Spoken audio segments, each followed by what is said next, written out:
I still remember the exact moment. Everything exploded. I've been gone 18 months, Afghanistan dust, heat, and the kind of exhaustion that settles in your bones. When the plane finally touched down in Texas, all I wanted was the smell of cedar and creek water, the low rumble of Roosevelt the Bull, and the quiet of Stone Creek Ranch. Instead, I crested the last hill and found a gleaming white Mercedes blocking my own gate, hazard lights blinking like it owned the place. A woman I'd never met stood outside it, phone pressed to her ear, designer sunglasses reflecting the afternoon sun. She spotted my dusty pickup, the duffel in the bed, the fresh haircut that screamed military, and her mouth twisted into the kind of smile people wear when they think they've already won. "You're trespassing," she called out, loud enough for the 911 dispatcher to hear. "This is private community property. Step away from the gate."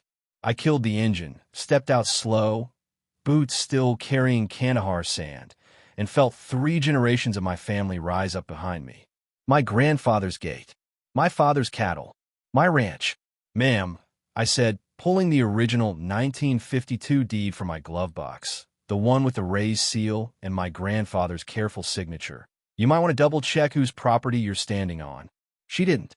She just kept smiling while the sirens grew louder. 5 minutes later, 2 sheriff's deputies rolled up, lights flashing across the live oaks.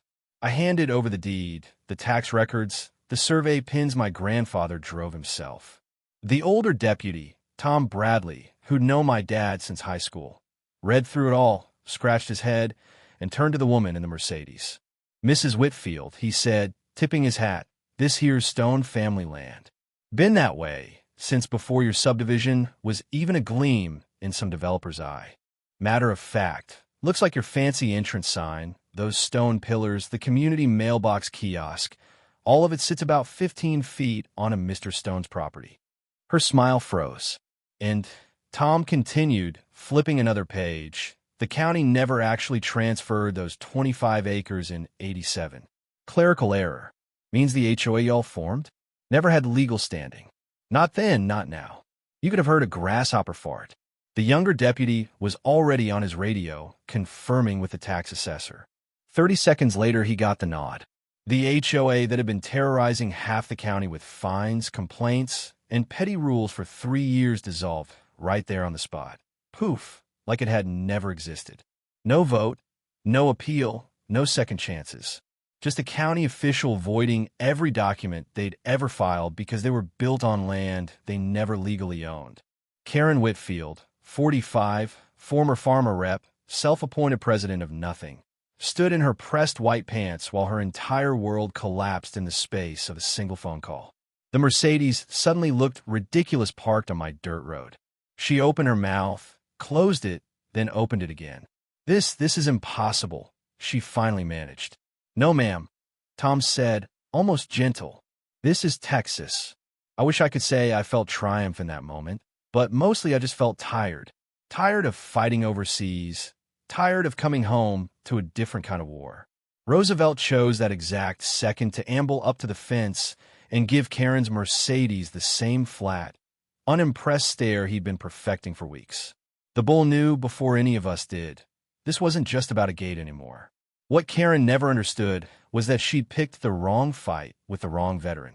The Army taught me how to dig in, how to gather intelligence, how to turn an enemy's momentum against them.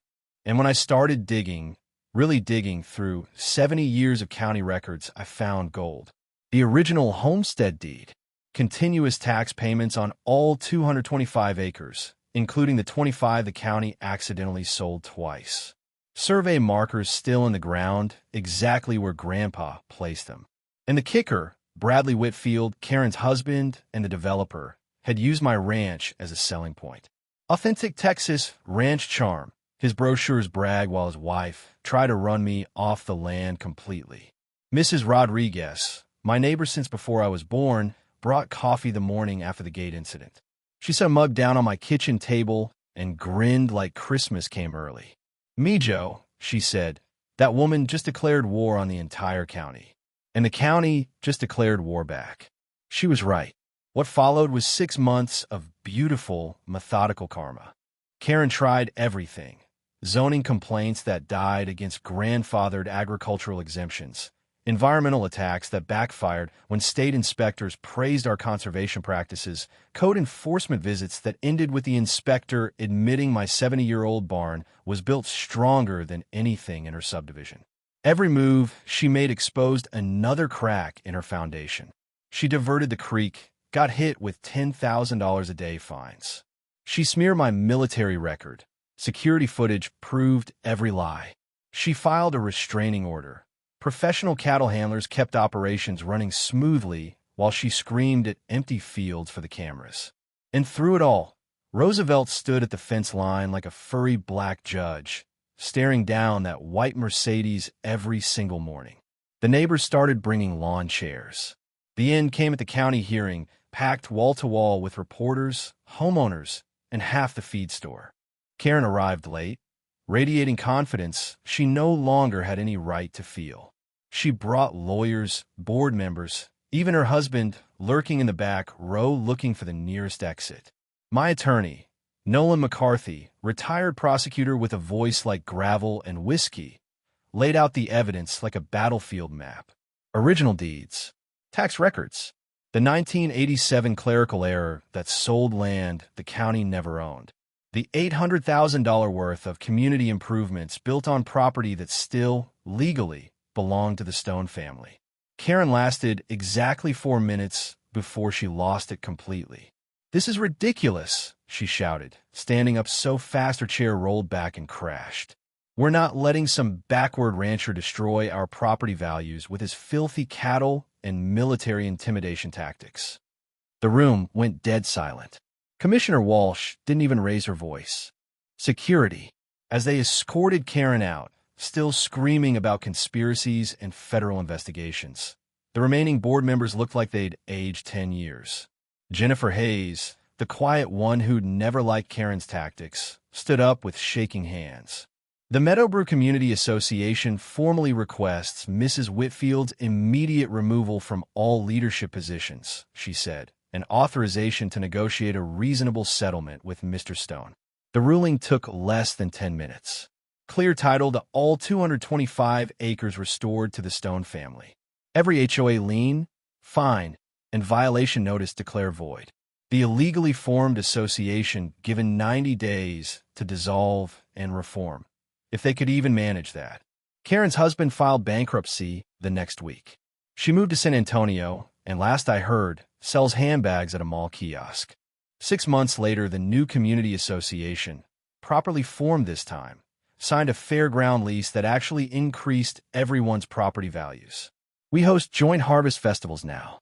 Mrs. Rodriguez teaches tamale classes in the community kitchen. Kids pet Roosevelt like he's a celebrity, which, let's be honest, he is. And every time someone new moves in and asks about the fancy stone entrance with the little plaque that reads, "Lease from Stone Creek Ranch, EST 1952, I just smile and tell them the story. Sometimes the good guys really do win. Sometimes all it takes is one overlooked detail from 70 years ago, a bull with impeccable timing, and a veteran who learned overseas that the best defense is understanding exactly where the property lines are drawn. Welcome to Texas.